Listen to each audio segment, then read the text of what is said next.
2011, Earth's 7 billionth resident was born into a world of contradiction and change. There could be enough food for all, yet 1 billion are still hungry.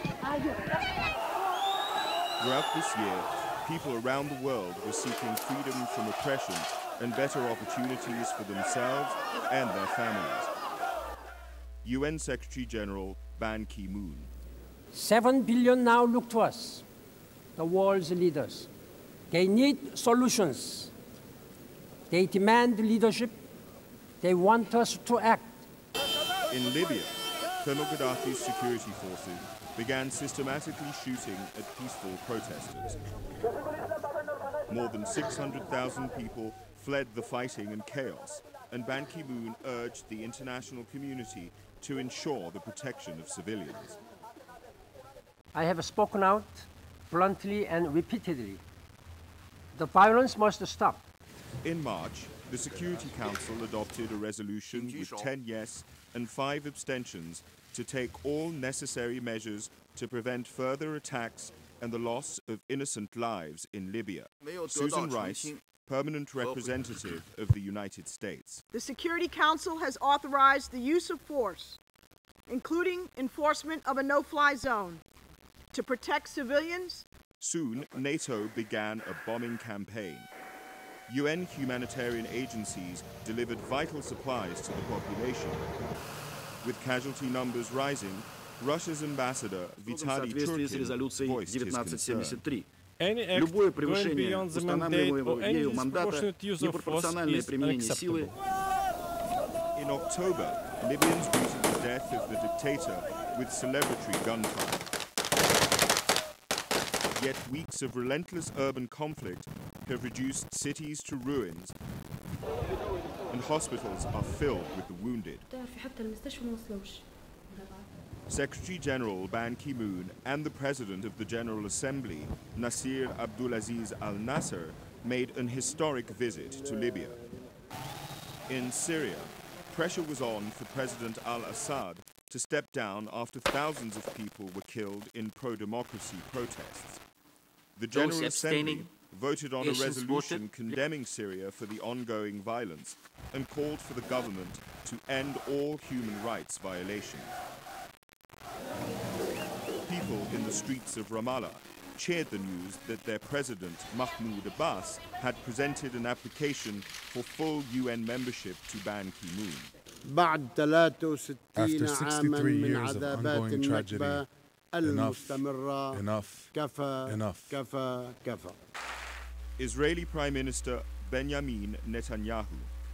We have to stop negotiating about the negotiations. Let's just get on with it.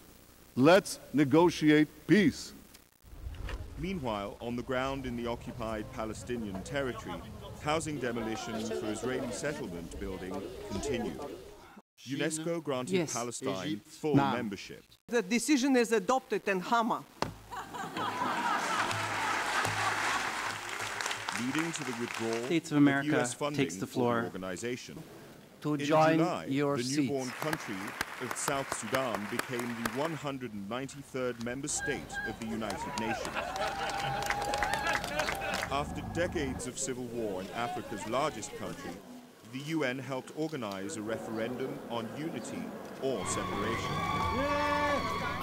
At over 100, Rebecca Kadi was one of the oldest voters to take part.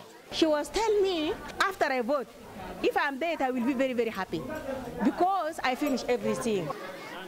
Over 99% supported separation, and on the 9th of July, a new country was born. Like any newborn, South Sudan needs help. Together, South and North must face their common future as partners, not rivals.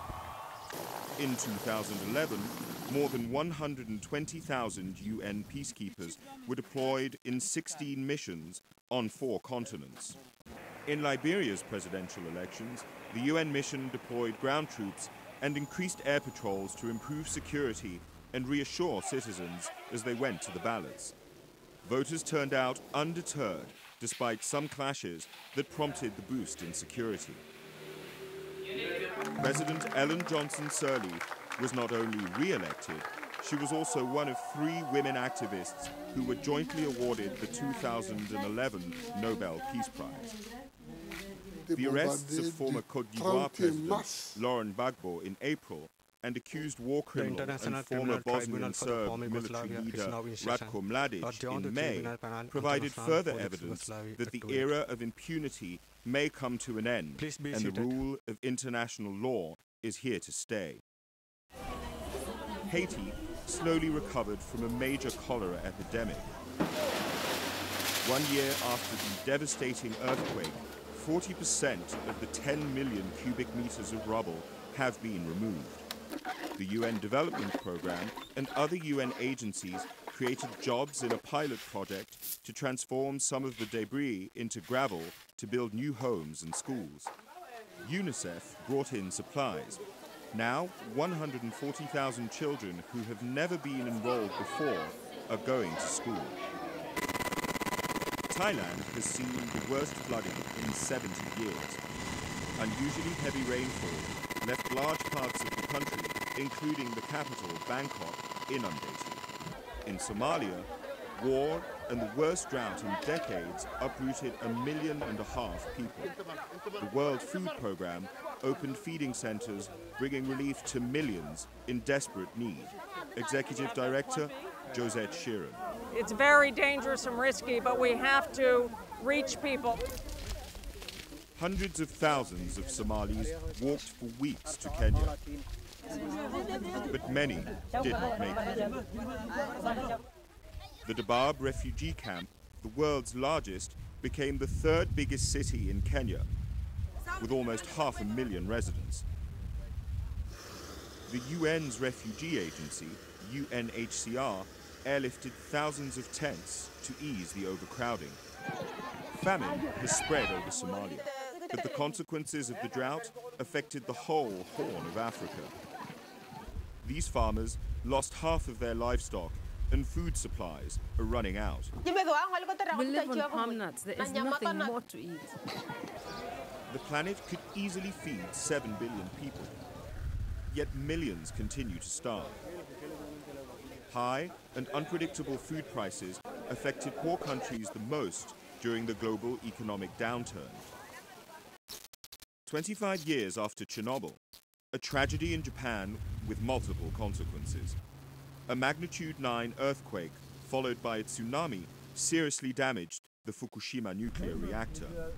Dedicated workers prevented a total meltdown, but a large area became contaminated as radiation spread.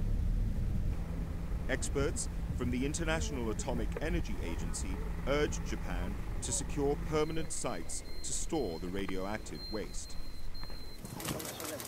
Visiting the victims, Ban Ki-moon pledged to keep nuclear safety high on the international agenda. Nuclear accidents respect no borders.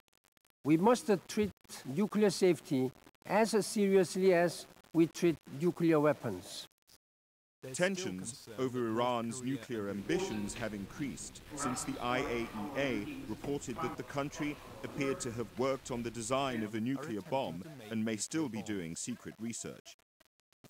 After being unanimously re-elected for a second term in office starting in 2012, Ban Ki-moon declared sustainable development that reduces poverty and preserves the environment as his top priority.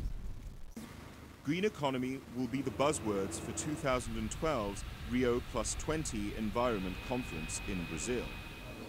2012 will also be the year of sustainable energy for all, accessible to the poorest of the poor. 7 billion people need clean energy to read, sustainable agriculture to eat, and opportunities and decent jobs to live a life of dignity and prosperity.